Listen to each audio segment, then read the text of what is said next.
Hello, and welcome to a Laney Photography Department video on importing files to Lightroom. First, we start by launching Lightroom. This is just one of the images that happen to be on there.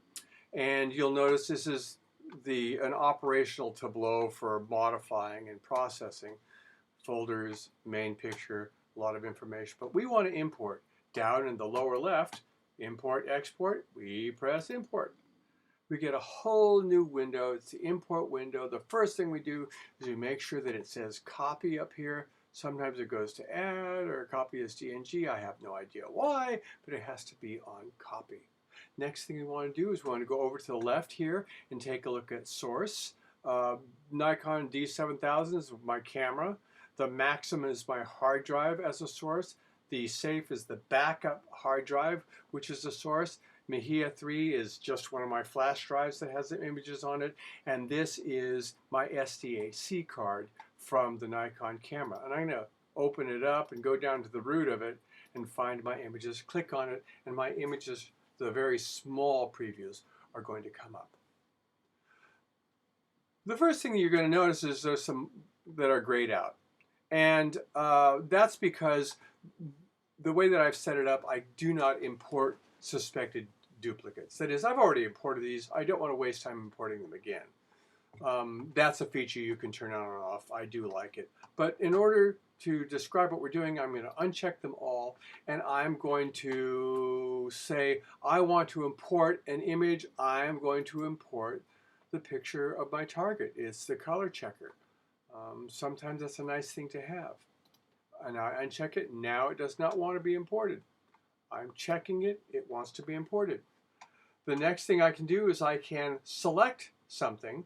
And people often make the mistake that they select things and that's good enough to import. Lightroom does not recognize that as importable. In order to do that, you need to click on the box. Now I have two to import. I'm going to show you a little trick. Click on this part of the image, and it is a Mac selection. And I hold down the Shift key. I go to the other end here and click on this, and the Mac selects all of them.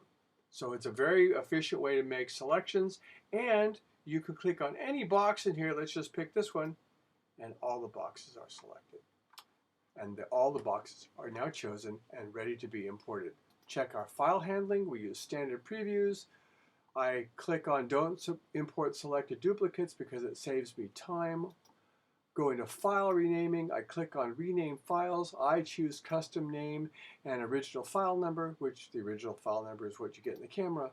I use a dating system, 17, which is the year, 09, which is September, 29 is the day, Jim and Mejia, the job name and my last name. No dashes, no underscores, no backslashes, that's just how I do it. And then apply during import. This for us concerns metadata, a different video. Destination, we can see that it goes into my pictures file, which is buried fairly deep in the hard drive.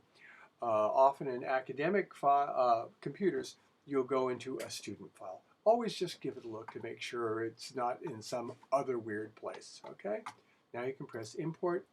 If you move over to the left, you can see this thermometer that works along here, and as it progresses, you can see that these images start to load onto the tableau.